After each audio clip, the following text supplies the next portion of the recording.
जय राधा माधव कुंज बिहारी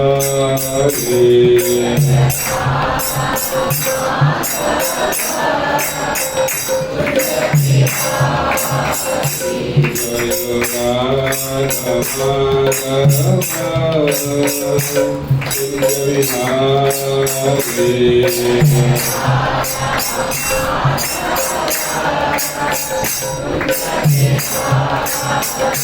जय गोपीनाथ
जन विष्णुपाद परमहंस परिव्राजकाचार्य सत्तर श्रीमान अभय चरण अरविंद भक्ति वेदांत स्वामी श्री प्रभुपाद की ISKCON beauty founder divine grace Prabhupada की जय विष्णुपाद परमहंस परिव्राजकाचार्य सत्तर श्रीमान भक्ति सिद्धांत सरस्वती गोस्वामी ठाकुर प्रभुपाद की अनंत कवि वैष्णव वृंद की ब्रह्मचार्य श्री हरिदास ठाकुर की श्री श्री गौर निताय की जगन्नाथ बलदेव सुभद्रा महारानी की श्री श्री राधा मदन मोहन की श्री श्री कृष्ण बलराम की श्री श्री गिरिधारी दाऊदी भगवान की समवेत गौर भक्तवृंद की जय गौर प्रेमानंदे all glories to the assembled bodies, all glories to the assembled bodies, all glories to the assembled bodies, all glories, all wishes to Guru and Gauranga, all glories to Srila Prabhupada. Om Jnana Timirandasya Jnananjana Salakaya Chakshurunmilitam Jena Tasmai Shri Gurave Namaha Shri Chaitanya Manobishtam Sthapitam Jena Bhutale Sharanrupa kada mahyam dadati sa bhaktikam Vandeham Shri Guru Shri Yuta Vajakamalam Shri Gurum Vaishnavanasya Shri Rupam Sagrajatam Sahagana Raghunathan Nikantam Sahivam Sadhaitam Savadhutam Parijana Sahitam Krishna Chaitanya Devam Shri Radha Krishna Padam Sahagana Lalita Shri Sakam Namo Vishnu Padaya Krishna Prasthaya Bhutale Srimate Bhakti Vedanta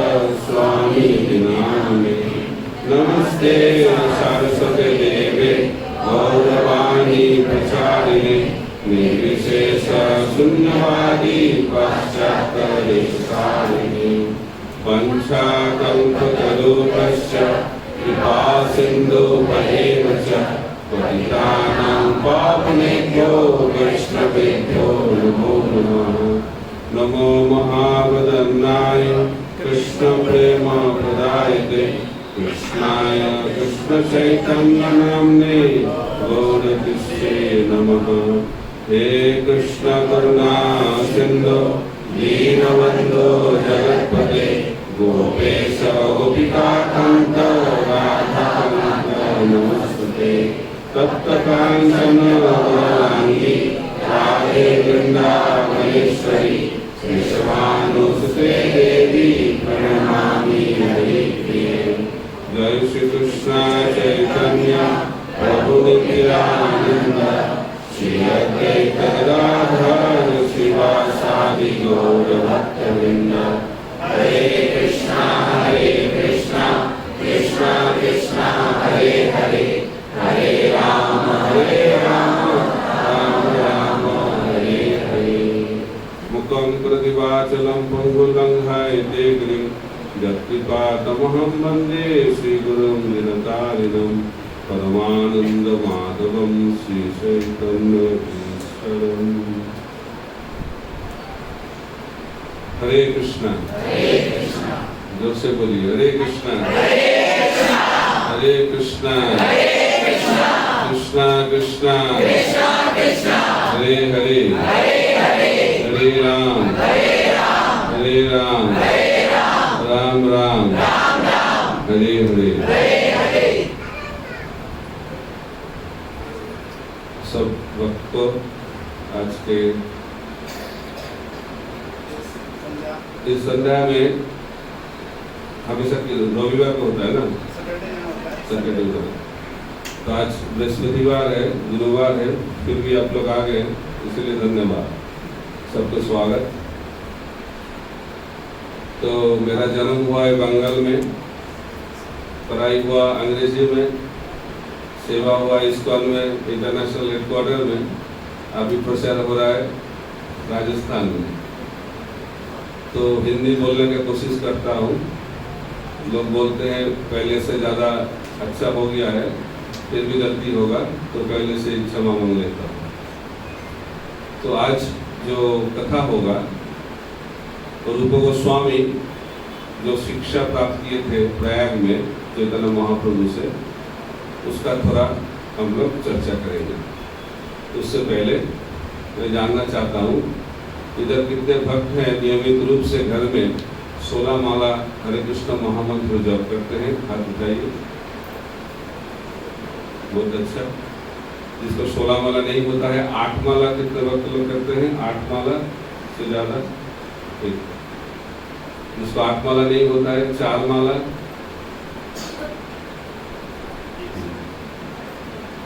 2 माला, 1 माला, और एक चीज पूछ दो, शून्य माला। कितने वक्त है अभी आप लोग दीक्षा प्राप्त किए इस्कॉन से? ऐसा कोई वक्त है क्या? बहुत अच्छा, क्योंकि आज दीक्षा के बारे में चर्चा होगा, शिक्षा के बारे में चर्चा होगा। बहुत अच्छा टॉपिक है।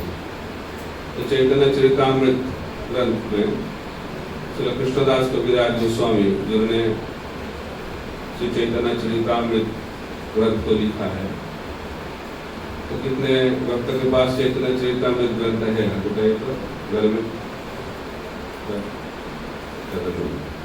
तो प्रभुपाद जी बोलते हैं, every respectable person in the society must have a set of Shrimad Bhagavatam and Shri Chaitanya Charitamrita. ठीक है, सबको, सबके घर में श्री चैतन्य चरितामृत होना चाहिए, भागवतम होना चाहिए। तो हमारा एक बहुत पूर्णिमा के टाइम एक प्रचार होता है, घर घर गौरांग, घर घर गौरांग। तो महाप्रभु को जानना बहुत जरूरी है। कलियुग में किसको जानना बहुत जरूरी है? चैतन्य महाप्रभु को जानना बहुत जरूरी है। तो नित्यानंद प्रभु आए वृंदावन में, तो घूम के बोला अभी तो कृष्ण वृंदावन में नहीं है, अभी कृष्ण किधर चले गए? नवद्वीप चले गए। उधर यशोदानंदन कृष्ण अभी सचिनंदन गौरहरि बन गया। तो कलियुग में चैतन्य महाप्रभु आविर्भूत होते हैं। तो उसका टॉपिक, वो टॉपिक नहीं है आज टॉपिक है चैतन्य महाप्रभु रूप गोस्वामी को क्या शिक्षा दी। तो प्रयाग में 10 दिन चैतन्य महाप्रभु रूप गोस्वामी को शिक्षा दी। ये बताया गया है चैतन्य चरितामृत PhD स्टडी है, Bhagavad Gita high school study, Bhagavatam college study, और चैतन्य चरितामृत PhD स्टडी। जिधर भगवद गीता का अंत होता है उधर श्रीमद् भागवतम शुरू होता है, और जिधर भागवतम अंत होता है उधर चैतन्य चरितामृत चालू होता है। लेकिन ये जो शिक्षा है ये सबके लिए है, नए लोगों के लिए भी है, साधक भक्त के लिए भी है, और जो साधना में सिद्धि प्राप्त कर लिए उसके लिए भी, सबके लिए शिक्षा है। तो आज मैं साधक स्तर में जो शिक्षा चैतन्य महाप्रभु दिए, चैतन्य महाप्रभु गोस्वामी दिए, उसके बारे में हम लोग चर्चा करेंगे। क्योंकि हम लोग साधक स्तर पे ज्यादा है, मालूम नहीं किसी को सिद्धि प्राप्त हुआ कि नहीं। तो जिसको सिद्धि प्राप्त हो गया है उसको भी जरूरी है शिक्षा सुनना। तो महाप्रभु संन्यास लेने के बाद वृंदावन नहीं आए, उन्होंने पहले इधर गए जगन्नाथपुरी में जाके हेडक्वार्टर बनाए, और उसके बाद वृंदावन आने के समय जब लौट रहे थे तब रूप गोस्वामी के साथ मिले और प्रयाग में उन्होंने 10 दिन शिक्षा दिए। और उस शिक्षा को लेके रूप गोस्वामी एक ग्रंथ लिखे, उस ग्रंथ का नाम है भक्ति रसामृत सिंधु। तो 10 दिन सुने, लेकिन भक्ति रसामृत सिंधु लिखने के लिए रूप गोस्वामी को कितना साल लगा? 17 साल। बहुत अच्छा ग्रंथ उन्होंने लिखा, और उसका एडिटिंग किए थे जीव गोस्वामी। तो उस भक्ति के बारे में जानना है, भक्ति को, विज्ञान को जानना है, वो लोग वृंदावन को जानना है, तो भक्ति रसामृत सिंधु ग्रंथ पढ़ना बहुत जरूरी है। तो उसका थोड़ा ट्रेलर आज होगा, और पूरा मूवी देखना है तो भक्ति रसामृत सिंधु ग्रंथ पढ़ना पड़ेगा। ठीक है। तो रूप गोस्वामी को जब चैतन्य महाप्रभु बता रहे हैं, तो पहले बोल रहे थे ये मनुष्य शरीर है, ये बहुत रेयर, विरल प्रजाति। तो जो मनुष्य शरीर जो प्राप्त करते हैं, प्राप्त करने के बाद ज्यादा से ज्यादा लोग शास्त्र को नहीं मानते, ज्यादा से ज्यादा। और जो शास्त्र को मानते भी हैं, उनको गोस्वामी बताते हैं, मानते हैं सिर्फ बातों में मानते हैं, लेकिन ज्यादा मानते नहीं। और जो शास्त्र को मानते हैं, ज्यादा से ज्यादा लोग कर्म को पकड़ते हैं, कर्म कांड। क्योंकि इस दुनिया में हम लोग क्या करना चाहते हैं? भोगना चाहते हैं। इंद्रिय का भोगना मनुष्य जीवन में हम लोग करना चाहते हैं, लेकिन वो चीज मनुष्य जीवन का लक्ष्य नहीं है। फिर भी इस दुनिया का जो सृष्टि का जो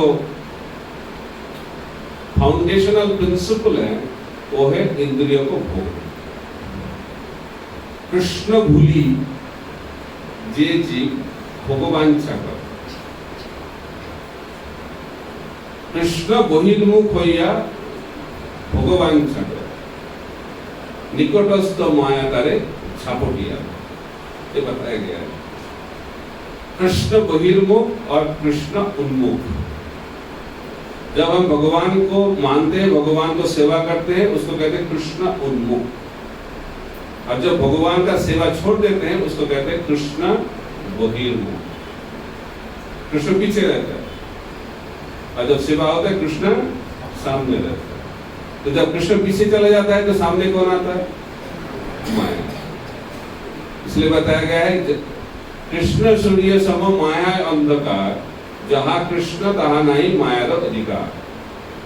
जिधर कृष्ण रहेगा उधर माया नहीं रहेगा, और जिधर माया रहेगा उधर कृष्ण नहीं रहेगा। इसलिए जब हम भगवान को भूल जाते हैं, तो माया हमको पकड़ लेते हैं। झापोटिया दर, झापोटिया दर मतलब टिपिकल बंगाली बताते हैं, झापोटिया का मतलब टाइटली एम्ब्रेस करते हैं, बहुत टाइट एम्ब्रेस, और उससे निकलना असंभव।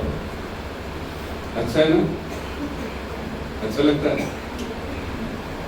बहुत सारे भक्त लोग बोलते, ऐसा गलती हमने क्यों किया? भगवान को छोड़ के भोगने का इच्छा क्यों किया? ये बहुत बड़ा गलती हो गया। अभी जाना चाहते हैं, लेकिन फिर भी जाने के लिए इतना कठिनाई है। तो इसलिए लोग ज्यादा से ज्यादा शास्त्र को मानते हैं, लेकिन शास्त्र में जो लिखा है भोग के लिए, उससे आकर्षित हो जाता है। इसलिए कहते हैं कर्मकांड। ऐसा यज्ञ करो तो इस लोक में चले जाओगे, ये भोग मिलेगा, वो भोग मिलेगा, तो उससे लोग आकर्षित हो जाते हैं। कर्मकांड। उसके बाद ज्यादा से ज्यादा लोग कर्मकांड में आकर्षित होते हैं, क्योंकि वेद में 96% कर्मकांड के बारे में बताया गया, तो लोग उसमें आकर्षित हो जाते हैं। उसके बाद बहुत कम परसेंटेज लोग ज्ञान कांड, ज्ञान के मार्ग में चलते हैं। तो कर्म का उद्देश्य है भोग, और ज्ञान का उद्देश्य है मुक्ति, मोक्ष। तो मोक्ष के लिए बहुत कोशिश करते हैं ज्ञान मार्ग में जो लोग रहते हैं, लेकिन हजारों ज्ञान मार्ग में अभ्यास करने के बाद कोई एक को मोक्ष मिलता है।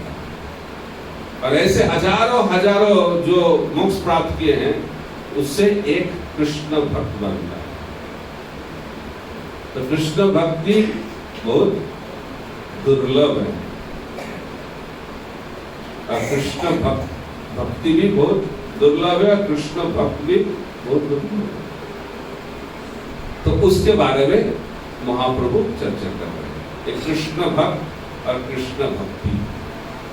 ठीक है, तीन चीज सनातन है। हम लोग जोधपुर में चर्चा कर रहे थे, सनातन धर्म। सनातन धर्म का मतलब जो चीज कभी परिवर्तन नहीं होगा, नित्य शाश्वत, तो उसको कहते हैं सनातन। आत्मा सनातन, भगवान सनातन, और भगवान के साथ आत्मा का संबंध सनातन। तो तीन चीज सनातन है, भक्त, भगवान और भक्ति, ये तीनों चीज सनातन है। और उसका चर्चा अभी चैतन्य महाप्रभु करेंगे रूप गोस्वामी के साथ। तो कैसे भक्ति चालू होता है? तो बोलते हैं महाप्रभु, बांग्ला श्लोक है सर, ब्रह्मांड भविते कोनो भाग्यवान जीव गुरु कृष्ण प्रसादे पाई भक्ति लता बीज। तो ब्रह्मांड भ्रमित है, इसका मतलब हम लोग भ्रमण करते हैं, ट्रैवलिंग करते हैं। ट्रैवलिंग अच्छा लगता है ना? तो हम लोग तो ट्रैवलिंग करते हैं, ट्रैवलिंग करना पड़ता है। तो लेकिन सब जीवों को ट्रैवलिंग में जाना पड़ेगा, ब्रह्मांड भ्रमण। तो एक ब्रह्मांड से अलग ब्रह्मांड, इस ब्रह्मांड में बहुत सारे लोक हैं, इस लोक से उस लोक, ऊपर से नीच, नीच से ऊपर चलता रहता है। भ्रमण करते हैं हम लोग, घूमते हैं, क्योंकि 84 लाख जोनी में हम लोग भ्रमण करते हैं। 84 लाख। तो जब मनुष्य शरीर प्राप्त हो जाता है तब ये मनुष्य जनी बहुत दुर्लभ है, सबसे दुर्लभ। और उससे भी दुर्लभ किसी को साधु का संग मिल जाए, वो भी बहुत दुर्लभ। इसका कारण क्या है? ब्रह्मांड भविते को भाग्यवान, भाग्य, इसका कोई कारण नहीं। तो किसी को मिलेगा, किसी को नहीं मिलेगा। जिसको मिलेगा उसको कहते हैं क्या? भाग्य। तो भक्ति का कारण, भक्ति का कोई कारण नहीं है। लोग बोलते हो मैंने बहुत पुण्य किया इसलिए भक्त बन गए, एक पूरा गलत अंडरस्टैंडिंग। भक्ति का कारण, और भक्ति कौन दे सकता है? भक्ति का एजेंसी भगवान दे दिया। किसको? शुद्ध भक्त को दे दिया। तो आप इस भक्ति को बांटो, मैं इसमें नहीं पढ़ना चाहता हूं। इसलिए भगवान से भक्ति नहीं मिलेगा। किसके पास जाके भक्ति मिलेगा? भक्त के पास। तो वो कैसे चालू होता है? अज्ञात सुकृति के माध्यम से चालू होता है। तो मैं उदाहरण देता हूं। पिछले जन्म में कोई आम का पेड़, तो आम का पेड़ से आम लेके भगवान को भोग लगाया गया। इससे आम का जो पेड़ है उसको सुकृति मिल गया। इस सुकृति का कारण क्या है? कौन है इस सुकृति का कारण? आम को भगवान को भोग लगाया कौन? तो जो सुकृति हुआ आम का पेड़ का, उसका कारण कौन है? और एक उदाहरण, कोई जीव पिछले जन्म में गाय का शरीर प्राप्त, तो गाय का दूध लेके भगवान को भोग लगाया गया। इससे गाय को सुकृति प्राप्त हो गई। इस सुकृति का कारण कौन है? फिर क्योंकि भगवान को भोग कौन लगाएगा? भक्त लगाएगा। तो इससे क्या हो गया? सुकृति। इसको कहते हैं भक्ति उन्मुखी सुकृति, क्योंकि भगवान के साथ जुड़ गया है। तो इसको कहते हैं भक्ति उन्मुखी सुकृति। इसको कहते हैं डिवोशनल बैंक अकाउंट। और इधर क्या हो रहा है? ट्रांसफर हो रहा है, ऑटोमेटिक ट्रांसफर हो रहा है, पता नहीं चलता है। पता है ना बैंक में, इसको बैंक में भी कोई लोग डाल देते हैं पैसा। ऐसा है, इसके माध्यम से हमारे बैंक अकाउंट में, डिवोशनल बैंक अकाउंट में पैसा जमा होता है। इसको कहता है अज्ञात सुकृति। जैसा सोचिए मायापुर धाम, वो बाजी बहुत बड़ा एक भव्य मंदिर बनाने का योजना किए। तो अभी भी उधर बहुत सारे लोग आते हैं। मैंने सुना एक साल में ऑलमोस्ट 1 करोड़ लोग आते हैं मायापुर में दर्शन करने के लिए। इससे और भी ज्यादा होगा, धीरे धीरे इतना बढ़ रहा है और भी बढ़ेगा। तो लोग आते हैं भगवान को दर्शन करने के लिए कि बहुत अच्छा जगह है घूमने के लिए, तो आ जाते हैं। तो मंदिर देखने के लिए आते हैं, मंदिर में भगवान को देखने के लिए नहीं आते, तो सैंडलियर देखने के लिए आते हैं। बहुत अच्छा सैंडलियर है, अच्छा मंदिर सुना है, तो अंदर घुस जाते हैं। तो घुसते पहले सैंडलियर देखते हैं, भगवान को नहीं देखते। उसके बाद भगवान है उसको देखना पड़ेगा ना, तो देखते हैं। तो उधर भगवान को नमस्कार करना चाहिए, प्रणाम करना चाहिए, लेकिन इच्छा नहीं रहता है। लेकिन देखते वक्त तो लोग प्रणाम करते हैं, वो सोचते एक ऐसा प्रणाम है, गिर जाते हैं कि लोग बोलते क्या कर रहे हैं सब, हम लोग बोलते हैं प्रणाम कर रहे हैं, ऐसे ऐसे करते हैं क्या, और वो सब देख के और लोग भी गिर जाते हैं, तो प्रणाम हो गया। जानते नहीं क्या हो रहा है, लेकिन हो रहा है। और मंदिर में जाओगे तो आ जाएगा, बुक डिस्ट्रीब्यूट कर लो, एक बुक लीजिए, किताब लीजिए, मैराथन महीना होगा तो जरूर मिलेगा एक बुक। तो बुक्स गोपा जी का किताबें मिल जाएगा। उसके बाद अभी कुछ खाना है, तो खाना तो नहीं मिलता है, उधर प्रसाद मिलता है, तो जाके प्रसाद पाते हैं। तो ऐसे क्या होता है, धीरे धीरे धीरे धीरे उसका अज्ञात सुकृति होता है। तो अज्ञात सुकृति का अकाउंट जब बढ़ता जाता है तो धीरे धीरे भक्ति के तरफ उनका आकर्षण का जन्म होता है, आकर्षित हो जाते हैं। उसके बाद इसको कहते हैं श्रद्धा। तब क्या होता है, साधु संग, आदो श्रद्धा तथा साधु संग। तो साधु संग जब होगा तो क्या होगा, माला पकड़ना पड़ेगा, भजन चालू हो जाएगा, है कि नहीं, उसको कहते हैं भजन। इसलिए महाप्रभु बताते हैं ब्रह्मांड भूमिते कोनो भाग्यवान जी गुरु कृष्ण प्रसादे पाए भक्ति लता बीज। बीज पता है ना, बीज सीड बोलते हैं, सीड हिंदी में सीड को बीज बोलते हैं, क्या बीज। तो भक्ति लता का बीज, ऐसा बीज जानना चाहिए। तो हम लोग कोई वृक्ष को प्राप्त करना चाहते हैं तो बीज रोपना पड़ता है ना, बीज चाहिए। तो ये वृक्ष नहीं है, ये लता है, भक्ति लता। तो ये बीज क्या है, तो बहुपद बताते हैं ये बीज है कोई प्रामाणिक गुरु से दीक्षा प्राप्त करने के माध्यम से भजन का जो मार्ग प्राप्त होता है उसको कहते हैं भक्ति लता। साधन भक्ति जो मिलता है, भजन क्रिया, वो है भक्ति लता। ठीक है, दीक्षा का मतलब क्या है, भक्ति लता बीज को प्राप्त। तो लेकिन लोग सोचते हैं दीक्षा हो गया उसका मतलब सब कुछ हो गया, हम अभी मोक्ष प्राप्त कर लिए, क्यों, दीक्षा हो गई। गोपाल जी बोलते हैं दीक्षा का मतलब कॉलेज में एडमिशन हुआ। तो कोई सोचेगा अभी वो एडमिशन हो गया तो डिग्री मिल जाएगा, ऐसा स्टूडेंट में मिलता है कि नहीं। मैंने सुन रहा था 3 तरीके का स्टूडेंट होता है। एक 2 कैटेगरी के स्टूडेंट बहुत आनंद में रहते हैं, बहुत आनंद में रहते हैं।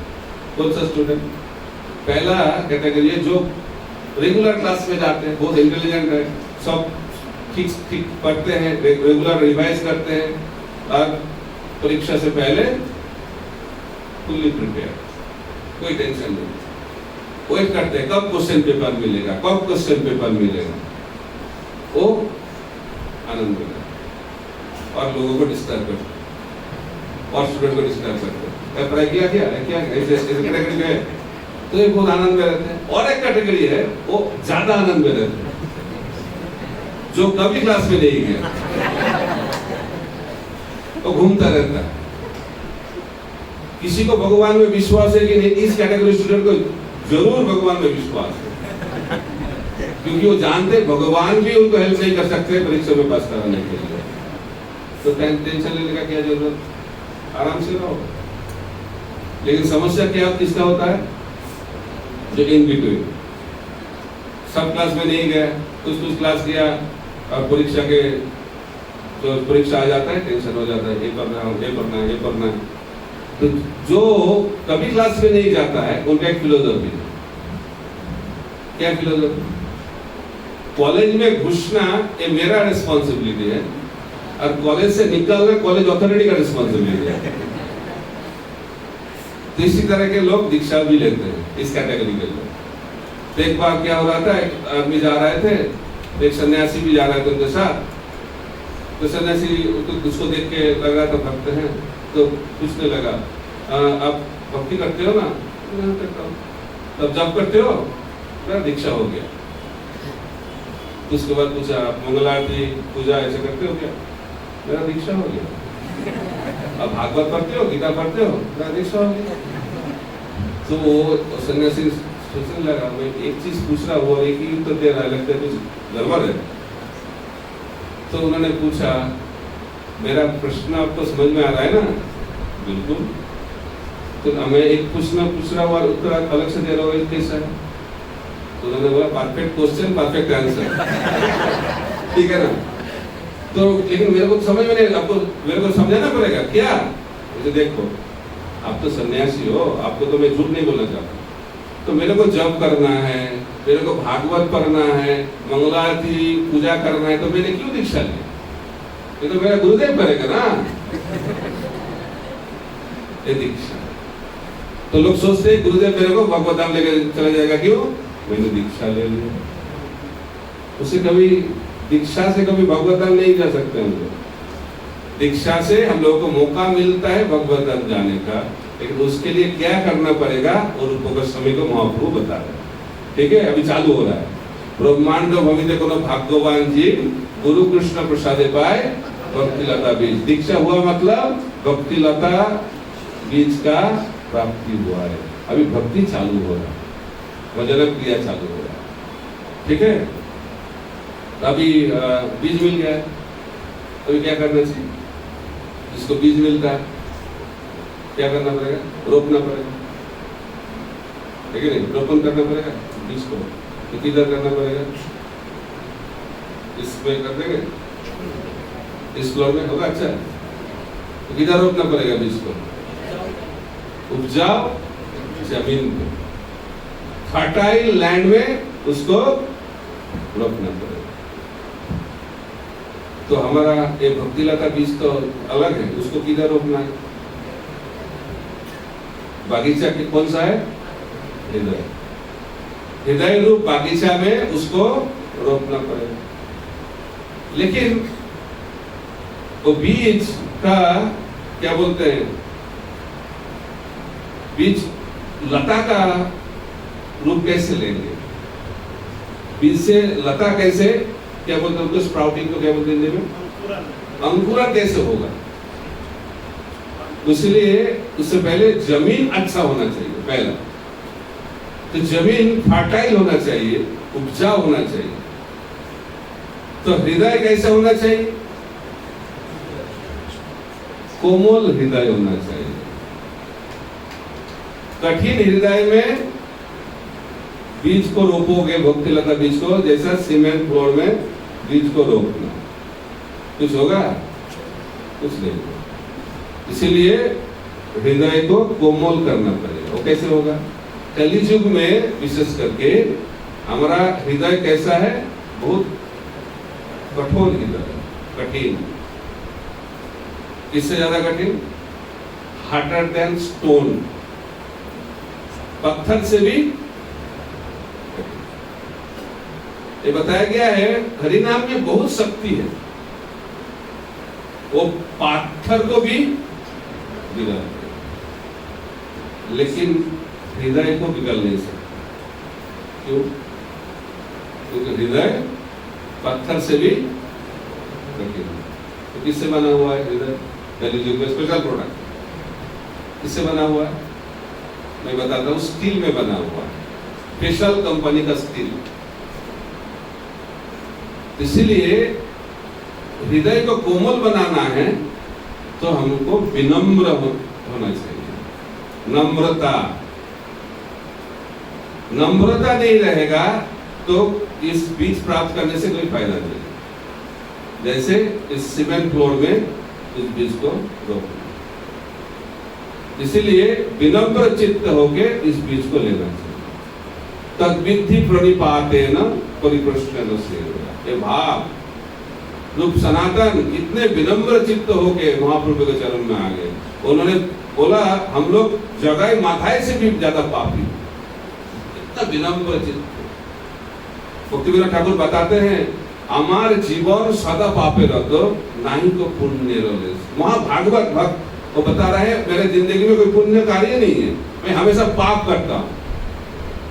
ये नाटक नहीं करते, विनम्र भाव। तो विनम्रता नम्रता किधर से आएगा? जब ज्ञान होगा। इसीलिए बोलते हैं कि जीवेर स्वरूप है कृष्ण नित्यदा। ये ज्ञान होना बहुत जरूरी है। तो आत्मा कितना संख्या में है इस दुनिया में?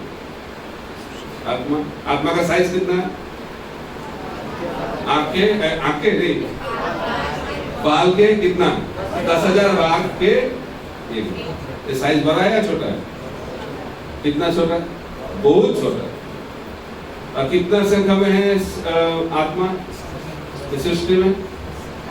असंख्य असंख्य।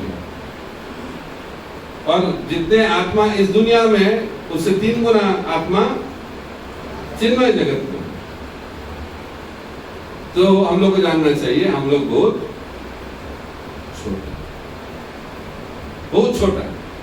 लेकिन अहंकार के कारण हम लोग सोचते हैं पूरा दुनिया हमारे मुट्ठी में, पूरा दुनिया मेरा अंडर में है। इसका कारण क्या है? अहंकार। तो अहंकार किधर से आता है? अज्ञान से। मैं उदाहरण देता हूं, एक पहाड़, पहाड़ को दूर से कोई देखेगा तो पहाड़ कैसा लगेगा? छोटा लगेगा। और वो सोचने लगेगा पहाड़ और मैं थोड़ा एक जैसा ही होगा कि नहीं? क्यों कैसा होता है?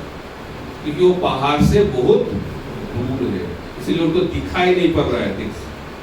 तो जो अभी वो उधर जाना चालू करेगा धीरे धीरे धीरे धीरे, तो क्या होगा? पहाड़ बड़ा होगा। बात की है तो उनका देखने का ढंग बदल जाएगा। तो पहाड़ कितना कैसा लगेगा? बहुत बड़ा लगेगा। और खुद को कैसा लगेगा? तो अभी ज्ञान हो रहा है, पहले अज्ञान था इसीलिए पहाड़ छोटा लग रहा था और खुद को बड़ा लग रहा था। अभी ज्ञान हो रहा है उसके कारण पहाड़ बड़ा लग रहा है और खुद को छोटा लग रहा है। तो कृष्ण भगवान भी पहाड़ जैसा बड़ा है और हम लोग बहुत छोटा है। लेकिन कोई वो जीव भगवान से बहुत दूर रहता है तो खुद को भी भगवान मानना चालू करता है, मैं भी भगवान जैसा हूं। इसका कारण क्या है? वो भगवान से बहुत दूर है। इसलिए भक्ति का मतलब भगवान के पास जाना। तो जब भगवान के पास हम लोग जाते हैं स्वाभाविक रूप से हम लोग को क्या पता चलता है? भगवान बहुत बड़ा है और मैं बहुत छोटा। इसको कहते हैं विनम्रता। तो हनुमान जी को भगवान रामचंद्र रामलीला में उनको हीरो बनाया। देखिए लंका के युद्ध में हीरो कौन था? हनुमान। वही हनुमान जब कुरुक्षेत्र का युद्ध हो रहा था द्वापर युग में, तो उनको क्या बनाया? कृष्ण भगवान ने कपिध्वज बना दिया, उसको दर्शक बना दिया, जीरो बना दिया। सेम हनुमान त्रेता युग में हीरो, द्वापर युग में। तो हनुमान को दुखी हो गया क्या? ओह मैंने इतना किया था आपका सेवा, आपको याद नहीं है क्या? अब भूल गए? इतना सेवा किया मैंने। अभी तो आप अर्जुन को हीरो बना रहे हो, वो तो डिप्रेशन में था, आपको गीता सुनाना पड़ा। मेरे को तो कोई गीता का जरूरत नहीं था, मैं तुरंत लग गया युद्ध में, तो मेरे को क्यों नहीं बना रहे हीरो? तो हनुमान इस कैटेगरी में है नहीं। हनुमान का हीरो बनने का भी कोई जरूरत नहीं है, जीरो बनने का भी जरूरत नहीं। उनके जीवन का लक्ष्य क्या है? रामचंद्र भगवान का, उसको जीरो बनाएगा उसमें भी खुश, और उसको हीरो बनाएगा उसमें भी। इसको कहते हैं विनम्रता। तो विनम्र कौन है? जो भगवान के लिए सेवा करते हैं, भगवान को संतुष्ट करने के लिए जो सेवा करते हैं वही विनम्र है। और वो भक्त भगवान का बहुत प्रिय होता है। हनुमान कितना प्रिय है भगवान का, कैसे कितना प्रिय मालूम है? तो रामचंद्र भगवान ने एक बुक बनाया, उस बुक में जो भक्त रामचंद्र को हमेशा याद करते उनका नाम लिखा है, बहुत प्रिय भक्त। तो हनुमान को पता चल गया, एक बुक निकाल गया, तो थोड़ा देखना है व्यास पूजा बुक, मेरा नाम है कि नहीं, तो देखना चालू किया। तो पहले पेज से लास्ट पेज तक देखा, उनका कोई नाम नहीं, तो दुखी हो गया। तो सोचने लगा मैंने तो कुछ सेवा किया था, फिर भी मेरा नाम इस बुक में नहीं है, क्या किया मैंने, तो बहुत दुखी हो गए। तो रामचंद्र भगवान को पता चल गया, तो हनुमान को देखो, क्या हुआ हनुमान जी, आपको ऐसा विषम चित्त क्यों लग रहा है, कुछ हुआ क्या? नहीं नहीं ठीक है ना, कुछ तो हुआ, बताओ। तो उन्होंने बताया, बोलने की इच्छा नहीं था, तो आपने बुक निकाला, लेकिन उसमें मेरा कोई नाम नहीं है, इतने भक्त का नाम है, थोड़ा दुख हो गया। उन्होंने बोला अपने वो तो क्या था, वो तो वॉल्यूम 1, तो वॉल्यूम 2 नहीं देखा क्या? तो नहीं, तो पता नहीं। तो वॉल्यूम 1 में उस भक्त का नाम लिखा है जो भक्त मेरा का स्मरण करता है, हमेशा 24 घंटा मेरा स्मरण करता है। लेकिन वॉल्यूम 2 में उस भक्त का नाम है जिसका मैं स्मरण करता हूँ। तो हम बुक को देखो जाके, तो उन्होंने जाके देखा, पहले पेज से लास्ट पेज तक एक ही नाम, उसका नाम हनुमान। उसका कारण क्या है? हनुमान विनम्र।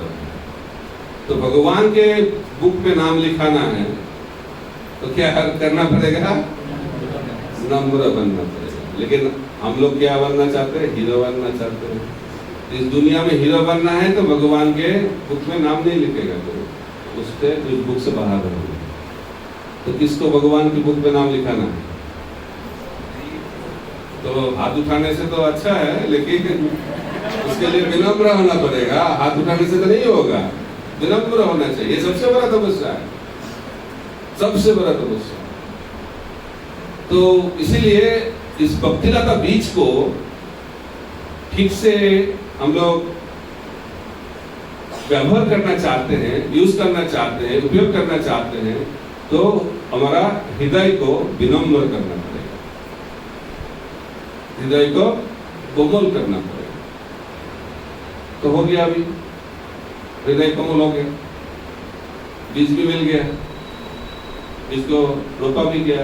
उसके बाद क्या करना पड़ेगा? मालिक क्या करते हैं?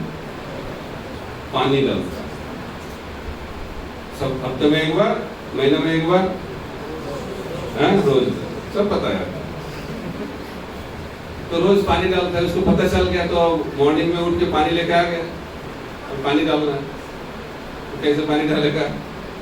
तो पानी दीदा डालना पड़ेगा, तो कैसे पानी डालेगा? तो एक ऑर्डिनरी पानी नहीं है, इस दुनिया का पानी से नहीं होगा। तो क्या करना पड़ेगा? श्रवण कीर्तन जले करह सिंचन। कौन सा पानी डालना है? श्रवण कीर्तन, भगवान के बारे में सुनना और भगवान के बारे में बोलना। श्रवण कीर्तन जल, इसको कहते हैं शिक्षा। तो आप लोग चाहते हो भक्ति लता का जो बीज उसका अंकुर हो, उसके लिए पानी डालना पड़ेगा, और वो पानी है श्रवण कीर्तन। नित्यम भागवत सेवया, नित्य सिद्ध कृष्ण प्रेम सार्थक गुणाय, श्रवण आदि शुद्ध चित्ते करुणाय। श्रवण करना पड़ेगा, सुनना पड़ेगा। कैसे सुनना पड़ेगा? ध्यान से सुनना पड़ेगा। श्रवण करना है, एक गोपाल जी बोलते हैं here attentively, here with wrapped attention, ध्यान से सुनना। एक समस्या क्या है, हम गुणों से प्रभावित है ना, तो जब सुनने आते हैं गुणों का प्रभाव ज्यादा हो जाता है। तमोगुण का प्रभाव होगा तो सो जाएगा, और रजोगुण का प्रभाव होगा तो पूरा प्लानिंग चलेगा, मन इधर उधर भटकता रहेगा, और सत्वगुण में होगा तो सुनाई पड़ेगा। तो जो भी गुण हमारा है कोई समस्या नहीं, सुनना पड़ेगा। इसीलिए हम लोग बोलते हैं जो रजोगुण में है वो आते हैं, सुनते हैं, लेकिन कोई कुछ अंदर नहीं जाता, अंदर नहीं जाता। इस कान से घुसता है और उस कान से निकल जाता है। तो हम लोग जोकिंग करके बोलते हैं इस कान से उस कान, इसका नाम इस्कॉन। तो हम लोग बोल कुछ, उन्होंने बोला क्लास गया था, बहुत अच्छा बोल रहा था। क्या बोला वो तो पता नहीं, बहुत अच्छा बोल रहा है, क्योंकि कुछ अंदर गया नहीं। कि मन किधर था? कथा में नहीं था, रजोगुण। आज जो तमोगुण में रहेगा वो सोचेगा अच्छा मौका मिल गया, सोने का एक ऐसा मौका, एसी हॉल में कथा हुआ तो और मजा आता है। तो लोग बोलते हैं रात में 6 घंटा सोने से जो आनंद मिलता है उससे बहुत ज्यादा आनंद मिलता है भागवतम क्लास में 1 घंटा सोने में। उसका आनंद भी अलग है कि नहीं? तो हम लोग बोलते हैं बहुत सारे लोग का नींद नहीं आता, डॉक्टर के पास जाता है और दवाई भी लेता है, उसके बाद भी रात में नींद नहीं आता। तो मैं तो बोलता हूँ उतना वो चीज करने का जरूरत क्या? भागवतम क्लास में आ जा, तुरंत नींद आ जाएगा, तुरंत नींद आ जाएगा। प्रभुपाद के टाइम में ऐसा हुआ था। एक नए आदमी आए थे, प्रभुपाद जी कथा कर रहे थे, भागवतम क्लास दे रहे थे मॉर्निंग में 8 बजे। तो आके बैठ गया मंदिर में, उसको पता नहीं मंदिर है क्या है, घुस गया, बैठ गया और वो देख रहा है तो कुछ लोग सुन रहे हैं, कुछ लोग सो भी रहे थे। तो उन्होंने क्या, तुरंत सो गए। लेकिन उनको पता नहीं था क्लास के बाद प्रसाद होता है, ब्रेकफास्ट, पता नहीं था। लेकिन भक्त लोगों को तो पता है। तो क्लास के बाद वो सब लोग जाग गए ब्रेकफास्ट के लिए, लेकिन वो फिर भी सो रहे। तो भक्त लोग जाके उनको जगाया, अरे बाबा अभी ब्रेकफास्ट टाइम। ओ अच्छा, इधर ब्रेकफास्ट भी मिलता है? अच्छा बहुत बढ़िया, कितना देना पड़ेगा? फ्री है। तो बहुत बढ़िया, क्लास भी फ्री, ब्रेकफास्ट भी फ्री, इसका तो बढ़िया है। लेकिन मेरे को एक चीज है, मेरे को आपका जो स्वामी जी है ना उससे मिलना। क्यों? आपका स्वामी जी बहुत पावरफुल है। तो भक्त लोग सुन के अच्छा लगा, बोले ठीक है पहले ब्रेकफास्ट लीजिए उसके बाद मिलाऊंगा। तो तुरंत उन्होंने ब्रेकफास्ट ले लिया, लेकिन वो बार बार की स्वामी जी से कैसे मिलना है, स्वामी जी से कैसे मिलना है, उसको मिलना है। तो लोग सोचने लगे इतना मिलने का इच्छा क्यों? तो उन्होंने पूछा भक्त लोग, आपको इतना मिलने का इच्छा क्यों? तो मैं बोला आपको स्वामी जी बहुत पावरफुल। क्यों? आपको झूठ नहीं बोल सकता हूँ, मेरे जिंदगी भर कोई सोया नहीं, मेरा एक बीमारी है। कितने डॉक्टरों के पास गया, कितना दवाई लिया, उसके बाद भी रात में नींद नहीं आता। लेकिन इधर सुबह 8 बजे इतने लोगों के सामने बैठ के मेरे को पता ही नहीं चला मैं किधर चला गया था। बहुत पावरफुल है लगता है ये तमोगुण में श्रवण। तो लोग सोचेंगे वो सो गया तो कोई फल नहीं मिलेगा। तो सोने के माध्यम से भी कुछ फल मिलता है। कितने टाइम क्लास चलेगा? टाइम चल रहा है ना, ठीक है। तो तमोगुण में श्रवण करा बोलना चाहिए ना।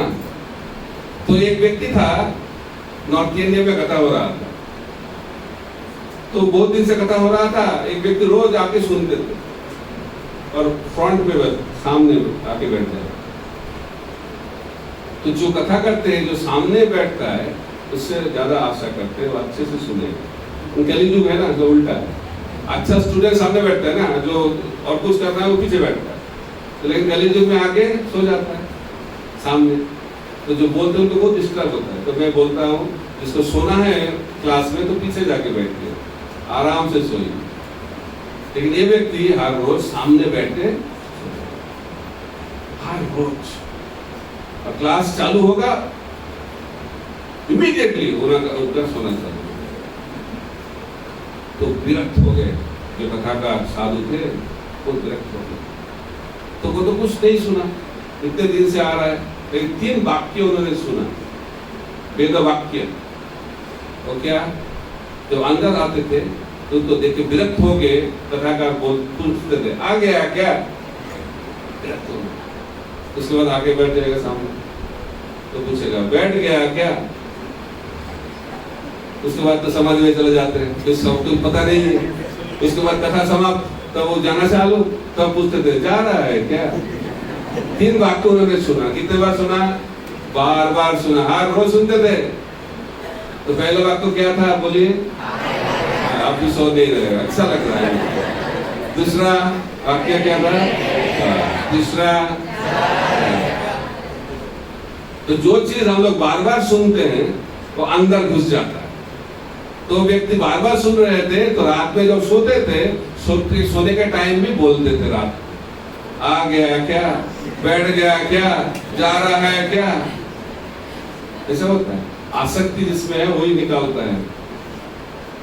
तो एक व्यक्ति को, एक चोर को पता चल गया इसके घर में बहुत पैसा है, अकेला रहता है। तो उन्होंने प्लान बनाया, इस घर से कुछ जो पैसा है उसको चुराना चाहिए। तो रिपोर्ट मिल गया, अच्छे से सोते हैं तो और कोई नहीं है घर में, किधर पैसा है, सब रिपोर्ट मिल गया। रिपोर्ट में एक चीज नहीं था, वो रात में बात करता है, वो रिपोर्ट में नहीं था। तो चोर आ गए 12 बजे रात को, तो जैसे वैसे रिपोर्ट, अंधेरा, कोई नहीं है, सब सो रहा है, उन्होंने तुरंत घुस गया घर के अंदर। जब घुस गया उनको सुनाई दिया, आ गया क्या, तो चेक करने लगा कोई है कि नहीं, कोई नहीं, इधर से आवाज आ रहा है, फिर भी उनको डर लग गया, छुपाने के लिए बैठ गया। जब बैठ गया और जोर से सुनाई दिया, बैठ गया क्या, तो वहां पे कैमरा लगा हुआ लगता है। तो डर के वो इधर रहूंगा तो मैं को पकड़ लेगा, तो तुरंत भागने लगा। तो भागने लगा और जोर से सुनाई दिया, जा रहा है क्या। तो हरी कथा में आओगे, वैष्णव के पास आओगे तो सिक्योरिटी गार्ड का जरूरत नहीं घर में, चोर भाग जाएगा।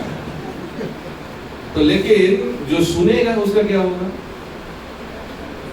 कुछ होगा नहीं होगा। हमारे हृदय में चोर बैठा हुआ है अनादि काल से।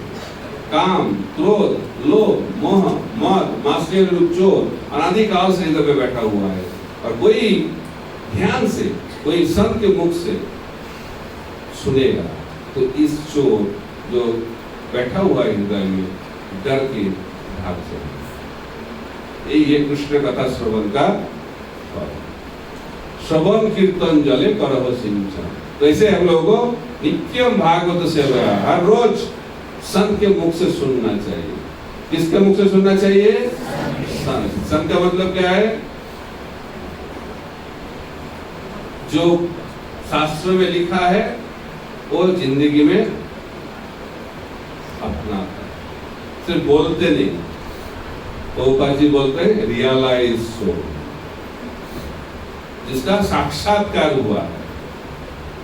पैरट जैसा नहीं है, तोते जैसा बोलते नहीं है। प्रभुपाद जी बोलते हैं 3 तरीके का ज्ञान है, acquired knowledge, realise knowledge, revealed knowledge. जो हम लोग सुन के वो पढ़ के प्राप्त करते हैं, उसमें एक्वायर्ड नॉलेज, इंफॉर्मेशन मिल जाता है। उसके बाद रियलाइज नॉलेज। रियलाइज नॉलेज के हिंदी में क्या बोलोगे? आत्मा साक्षात्कार बोलते हैं, आत्मा अनुभव। और उसके बाद रिविलेशन, रिवील्ड नॉलेज, इसको क्या बोलेंगे हिंदी में? प्रकाशित ज्ञान, स्वतःस्फूर्त ज्ञान। अंग्रेजी थोड़ा इजी है। तो एक्वायर्ड नॉलेज, उसके बाद रियलाइज नॉलेज, उसके बाद रिवील्ड नॉलेज। रिवील्ड नॉलेज क्या है?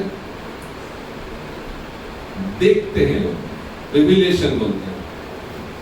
जैसे वाल्मीकि मुनि पूरा देखा और रामायण को लिखा। व्यास देव देखा और भागवत को लिखा। ब्रह्मा जी वैकुंठ को देखा, गोलोक को देखा, ब्रह्म सिंह का लिखा। इसको कहते हैं रिवील्ड। तो जो रियलाइज्ड होते हैं वो हृदय से बोलते हैं, हृदय से बोलते हैं। और जो शुद्ध भक्त, जिसके हृदय में भगवान सदा रहता है, वो जो बोलते हैं उस कथा में बहुत शक्ति होता है। बीर्जवती हरि कथा बोलते हैं, बहुत शक्ति है। क्यों? क्योंकि उस कथा में भगवान का चरण रज मिश्रित रहता है, चरण रज का सुगंध। क्योंकि भगवान रहते हैं ना हृदय में, और वो हृदय से बोलते हैं, तो उस कथा में भगवान के जो श्री चरण है, चरण, उस चरण रज का सुगंध मिश्रित होता है, इसलिए वो सब जब कोई सुनता है उसके हृदय पे जाता है तो बताता है उस वक्ता के हृदय से श्रोता के हृदय में भगवान स्थानांतरित हो जाता है। जैसे वसुदेव के हृदय से देवकी माँ के हृदय में भगवान स्थानांतरित हुए। इसी को कहते हैं असली दीक्षा। दीक्षा का मतलब हृदय का परिवर्तन। लेकिन हम लोग सोचते हैं दीक्षा का मतलब क्या है, नाम का परिवर्तन हो गया है। जो ब्रह्मचारी बनते हैं उनके हेयर स्टाइल भी बदल जाता है, कपड़ा भी बदल जाता है, सब कुछ बदलता है, लेकिन हृदय नहीं बदलता है। तो दीक्षा का मतलब हृदय का परिवर्तन। दीक्षा का मतलब जब भगवान हृदय में प्रकाशित होंगे। तो जब हम ध्यान से कोई शुद्ध भक्त के मुख से हरि कथा श्रवण करेंगे तब भगवान उस गुरु के हृदय से हमारे हृदय में स्थानांतरित होगा। इसी को कहते हैं दीक्षा। तो श्रवण कीर्तन जले करो सिंचन हो गया। जल सिंचन हो रहा है, अभी लता भी निकल गए, बागीचा भी बहुत अच्छा चल रहा है। तो अभी क्या समस्या है इस बागीचा में? उधर कोई घुस सकता है, पशु घुस सकता है। तो महाप्रभु ने एक स्पेशल पशु के बारे में चर्चा की। वो स्पेशल पशु कौन है? पगला मैड एलिफेंट। तो कोई मैड एलिफेंट, पगला हाथी बागीचा में घुस जाएगा तो उस बागीचा कुछ रहेगा? सब खत्म हो जाएगा। तो हमारे हृदय में भी भक्ति लता बीज का अंकुर हुआ है, और उस बागीचा में हाथी घुस जाएगा, पगला हाथी, तो क्या होगा उसका? खत्म सब कुछ। भक्ति लता बीज सूख जाएगा, भक्ति लता सूख जाएगा, सब खत्म हो जाएगा। तो हाथी क्या है? वैष्णव का अपराध। वैष्णव अपराध तो कहते हैं मत्त हाथी, पगला। इसीलिए भक्त संग आग जैसा है, आग जैसा। आग को ठीक से उपयोग करोगे तो अच्छा खाना बनेगा, अच्छा चीज होता है, और सावधान नहीं रहोगे तो क्या होगा? जल जाओगे। इसलिए भक्त के साथ संग करना है तो ज्यादा दूर भी नहीं रहना चाहिए, तो इफेक्ट नहीं होगा, और ज्यादा पास आ जाओगे तो जल जाओगे। इसीलिए अंग्रेजी में बोलते हैं रेस्पेक्टफुल डिस्टेंस रखना बहुत जरूरी है। सम्मान करना सीखो। भक्त को असम्मान करोगे तो आपको जला देगा। महाप्रभु इसीलिए वो ये सिद्धांत को बहुत कठोर तरीका से उन्होंने स्थापित किया, क्योंकि हाथी है, खतरनाक है। इतना हम लोग प्रयास कर रहे हैं, कोई सौभाग्य के कारण भक्ति लता बीज मिल गया, पानी भी डाल रहा है, लेकिन ये करने से क्या होगा? सब खत्म हो जाएगा। तो इस अपराध से कैसे मुक्त होना पड़ेगा? कैसे मुक्त हो पाएंगे हम लोग? भक्ति विनोद ठाकुर बोलते हैं, सकले सम्मान करिते सकति देहनाथ যথাযথ তবে তো গাইব হরি নাম সুখে अपराध হবে। अपराध से मुक्त होना है तो सम्मान करना सीखना चाहिए। अमानिना मानवे। लेकिन हमारा जिंदगी उल्टा होता है। मान मेरे को तो क्यों?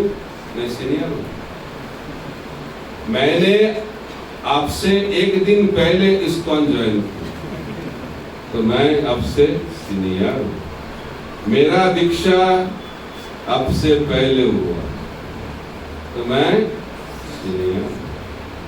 मेरा उम्र कितना जानते हो? 60 साल हो गया। आपका कितना? 25 साल है। मैं सीनियर हूं। तो सीनियर है कि नहीं? सब सीनियर है कि नहीं? क्या सीनियर है? लेकिन असली सीनियरिटी क्या है वो भी जानना चाहिए। मुकुंद को पूछा भगवान चैतन्य महाप्रभु, मुकुंद आप पिता हो और नहीं तो आपका बेटा पिता कौन है? नहीं महाप्रभु, मैं तो पिता नहीं, मेरा बेटा ही मेरा पिता है। क्यों? सुखदेव गोस्वामी का उम्र कितना था? 16 साल। उधर सब ऋषियों लोग बैठे हुए थे, उनको कथा करने के लिए किसको चुना गया? सुखदेव गोस्वामी। 16 साल का बालक क्यों चुना गया? हमारा जो सीनियरिटी के वो कुछ कैटेगरी में नहीं है, क्यों उनको चुना गया? क्योंकि वो भक्ति में सबसे आगे है। जो भक्ति में आगे है वो जेन्युइनली सीनियर है। तो कैसे पता चलेगा कौन आगे है कौन पीछे है? तो जो बुद्धिमान होते हैं वो सबको सम्मान है, क्योंकि हमें वो पता नहीं है ना कौन भक्त कैसे लेवल में है। इसीलिए सेफ अप्रोच बोलते हैं अंग्रेजी में, सबको सुनो। अब गोपाल जी बताते हैं कनिष्ठ मध्यम उत्तम भक्त का लक्षण इस सम्मान के ऊपर। गोपाल जी बताते हैं जो कनिष्ठ भक्त होते हैं वो दोनों व्यक्ति को सम्मान करते हैं, भगवान को और गुरुदेव को, बस। क्योंकि दुनिया में और कोई है नहीं, ये दोनों व्यक्ति को सम्मान करते हैं। इसको कहते हैं कनिष्ठ वैष्णव। जो मध्यम अधिकारी वैष्णव होते हैं वो किसको सम्मान करते हैं? सब वैष्णव को सम्मान करते हैं, उससे जूनियर उससे सीनियर उनका इक्वल सबको सम्मान करते हैं। इसको कहते हैं मध्यम अधिकारी वैष्णव। उत्तम अधिकारी वैष्णव कौन है? समस्त जीवों को सम्मान जो करते हैं उसको कहते हैं उत्तम अधिकारी वैष्णव। आप बोलोगे ये कैसे संभव है? संभव है क्या? हम लोग किसको सम्मान करते हैं? जो मेरे पद से ज्यादा बड़ा है, जो जिसको लगता है मेरे से सीनियर, उसको सम्मान करने में थोड़ा इच्छा होता है। लेकिन मेरे से छोटा है इसको कैसे मैं सम्मान करूं? और जिसको मेरे को पसंद नहीं है उसको सम्मान करना सबसे बड़ा तपस्या है। ओ मेरे को बिल्कुल पसंद नहीं उनको। तो मेरा गुरु महाराज बताते हैं सबसे बड़ा तपस्या है जिसको मेरा पसंद नहीं है उसके अंदर क्या गुण है वो देखने का जो इच्छा, उसको कहते हैं सबसे बड़ा तपस्या। सबके अंदर कुछ गुण है कि नहीं? और सबके अंदर कुछ दोष है कि नहीं? कलियुग में दोष ज्यादा है और गुण कले दोष है नहीं दे राजन। एक कलियुग दोषों का सागर है, दोषों का सागर। लेकिन आप दोष देखते जाओगे तो जिंदगी बर्बाद हो, है कि नहीं? हम ऐसे दोष दिखाते हैं ना तो बोलते एक उंगली सामने और 3 उंगली पीछे, तो हमारा दोष दिखाई नहीं पड़ता है। ये बद्ध जी का लक्षण। तो 5 लेवल के लोग होते हैं। 5th लेवल में जो रहते हैं उसको किसी का गुण दिखाई नहीं पड़ेगा। उसके लिए दोष सर्वव्याप्त परमात्मा जैसा, सब जगह दोष दोष दोष, इस भक्त का दोष, ये दोष, ये दोष, सब जगह क्या क्या दिखाई पड़ेगा? दोष। दोष बन जाता है परमात्मा। इसको कहते हैं 5th लेवल। 4th लेवल में क्या होता है? दोष और गुण दोनों ही दिखाई पड़ेगा, लेकिन चर्चा होगा दोष होगा। थोड़ा इंप्रूवमेंट हुआ ना, अभी दिखाई पड़ रहा है कुछ, दोष के साथ साथ गुण भी दिखाई पड़ रहा है। 4th level. 3rd लेवल में क्या है? दोष गुण इक्वली दिखाई पड़ेगा और इक्वली चर्चा होगा। 3rd level. और 2nd लेवल दोष गुण दोनों दिखाई पड़ेगा, लेकिन गुणों का चर्चा होगा। और टॉप लेवल परमहंस स्तर में दोष दिखाई नहीं पड़ेगा, सिर्फ क्या दिखाई पड़ेगा? गुण दिखाई पड़ेगा। जैसे प्रभुपाद जी हिप्पी को देखा, उन्होंने हिप्पी को नहीं देखा, उनको क्या देखा? हैप्पी देखा। He saw the spiritual spark, उसको भगवान की सेवा में लगा दिए और उसके बाद वो हिप्पी लोग क्या बन गए? इसको परमहंस। लेकिन प्रभुपाद जी बताते हैं एटलीस्ट हम लोगों को 2nd लेवल में रहना चाहिए। भक्ति में आगे बढ़ना है तो 2nd लेवल में रहना चाहिए, नहीं तो भक्ति में हम लोग आगे नहीं बढ़ सकते। तो मध्यम अधिकारी जो भक्त कम्युनिटी का लक्षण क्या है? जिधर भक्त के साथ संबंध अच्छा हो। जिधर भक्त के साथ संबंध अच्छा नहीं है, ये प्रमाण है इस कम्युनिटी में भक्त लोग कनिष्ठ स्तर में। कनिष्ठ भक्ति का यही लक्षण है। तो जिधर मध्यम स्तर में कोई भक्त चले जाएगा, संबंध अच्छा बनेगा। क्यों? वो किसका चर्चा करता है? गुणों का चर्चा करता है। इसका मतलब ये नहीं उसका दोष नहीं है, लेकिन वो चर्चा नहीं होता है, वो चर्चा नहीं होता, इसका मतलब मध्यम अधिकार। लेकिन जो अहंकार जिसका रहता है वो दोषों से ही संतुष्ट रहता है, और दोष को देख के उसका जिंदगी बर्बाद होता है और एक डिवोटी कम्युनिटी नष्ट हो जाती है। इसीलिए अपराध से हम लोगों को सावधान रहना बहुत जरूरी है। और कैसे होगा वैष्णव अपराध से मुक्त होने के लिए? वैष्णव का गुण गाना। भागवत का मतलब क्या है? भगवान का गुण गाना और भक्त का गुण गाना। जब हम लोग भक्त का गुण गाएंगे, भक्तों के बारे में अच्छा बोलेंगे, धीरे धीरे धीरे धीरे धीरे धीरे धीरे धीरे दोष देखने का, दोष का चर्चा करने का अभ्यास चला जाएगा। अच्छा अभ्यास से बुरा जो अभ्यास है वो चला जाएगा। इसीलिए भक्त संग का मतलब भगवान का गुण गाना, भक्त का गुण गाना। मच्चित्त मद्द का प्राणा बधयंत परस्परम कथयंत मांग नित्यम तुष्यन्ति च रमन्ति। तब आनंद मिलेगा भक्ति में। जब भक्तों का गुणों को गाओगे तब भक्ति में आनंद मिलेगा। तुष्यन्ति च रमन्ति च। तो नहीं तो क्या होगा? भक्ति में आने के बाद भी क्या हो रहा है, कोई आनंद नहीं है, इधर क्यों आया, बाहर ही अच्छा था, लेकिन बोलते हैं लोग। तो गोपा जी बोलते इस पर एक हॉस्पिटल है, ये जानना चाहिए। तो हॉस्पिटल में आके कोई बोलेगा इधर सब लोग बीमार है, ये कैसा हॉस्पिटल? हॉस्पिटल में कौन जाता है? जो बीमार लोग ही जाएगा ना। तो इधर भक्त लोग आते हैं, वो भक्त लोग इधर सबका तो दोष ही दोष है, बाहर के लोग तो ज्यादा अच्छा लगता है नहीं? तो इस पर में क्यों आए हम लोग? कॉलेज तो से नहीं कर रहा है। तो हम लोग तो क्या है, हम लोगों का रोग है, इसलिए तो इस हॉस्पिटल में एडमिशन हुआ है ना। तो हॉस्पिटल में कौन रहता है? कौन रहता है? जो जिसका रोग हुआ है उसको क्या बोलते हैं? पेशेंट को क्या बोलते हैं? मरीज। जो मरीज होगा वही तो जाएगा ना हॉस्पिटल में। उसके बाद तो हॉस्पिटल कौन सा? हॉस्पिटल में हम लोग क्यों जाते हैं? इलाज के लिए। इलाज के लिए क्या चाहिए? डॉक्टर चाहिए। और क्या चाहिए? दवाई चाहिए। हम लोगों को इस्कॉन में आके क्या देखना चाहिए? डॉक्टर किधर? ठीक है नहीं तो आप देखिए इधर सब पेशेंट है, क्या पेशेंट। तो देखोगे तो क्या होगा? आपका कुछ होगा? तो आपको आगे क्या देखना पड़ेगा? डॉक्टर किधर, और उसके बाद दवाई। तो हमारे इस्कॉन में मेन चीफ मेडिकल ऑफिसर इस डिवाइन ग्रेस एसी भक्तिवेदांत स्वामी श्रील प्रभुपाद। उसके बाद जाना चाहिए, तब उन्होंने दवाई भी दे दी। हरे कृष्णा कृष्णा कृष्णा हरे हरे, हरे राम राम राम हरे हरे। इसमें कुछ कमियां है क्या इस्कॉन में? हाँ, उसको पकड़ के इस्कॉन में रखो। जो प्रभुपाद को पकड़ेगा और वहां प्रभु का दिया हुआ हरे कृष्ण महामंत्र को पकड़ेगा, वो इस जो बीमारी है उससे मुक्त होगा और भगवत धाम चले जाएगा। और जिसको इस दुनिया का जो बीमार लोग है उसको देखना है वो देखते रहे, और हम लोग हरे कृष्ण महामंत्र जप करके भगवान के पास पहुंच जाए। ये लक्ष्य होना चाहिए। भक्त संघ का लक्ष्य क्या है?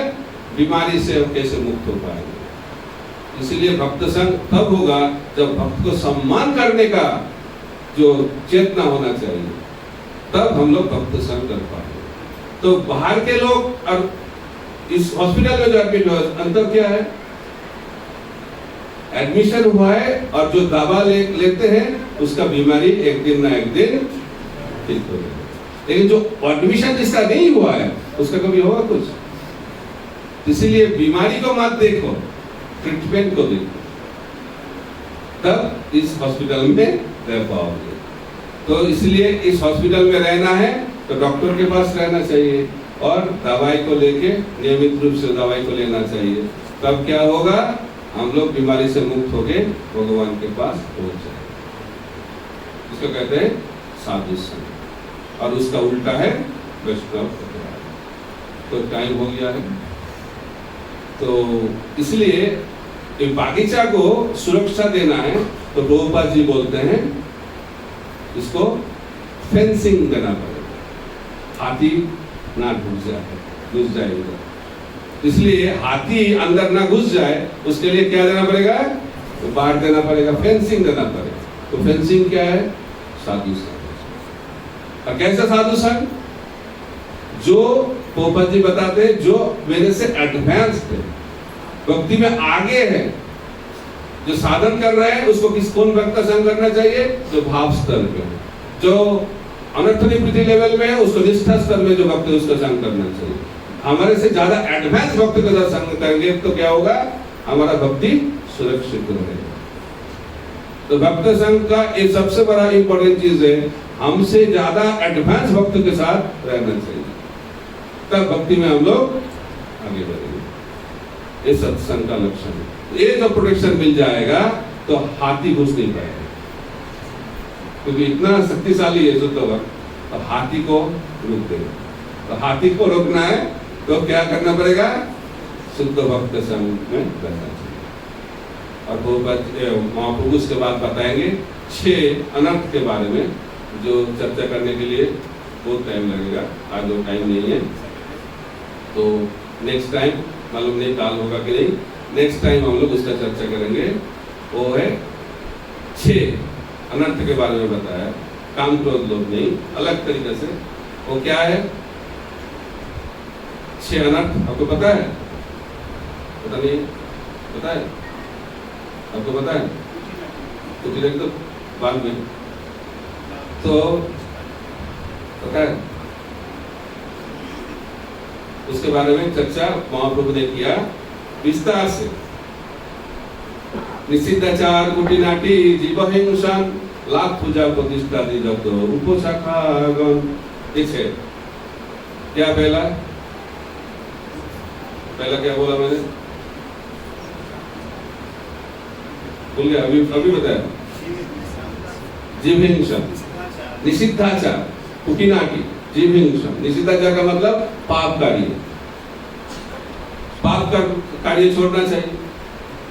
उसके बाद कुटिनाटी, कुटिनाटी का मतलब पॉलिटिक्स, एक अंग्रेजी में कुटिनाटी। कुटिनाटी का मतलब सामने एक और पीछे एक। आप जैसा भक्त मैंने कभी नहीं देखा। अंदर में क्या है, भक्त है क्या, भक्त बोलते हैं भक्त, पीछे और एक चीज बोलते, इसे कहते हैं कुटिना, ठीक है। ये कनिष्ठ वैष्णव संघ का लक्षण है कुटिना, और इसमें बहुत मजा आता है, बहुत मजा आता है, कि चटनी जैसा।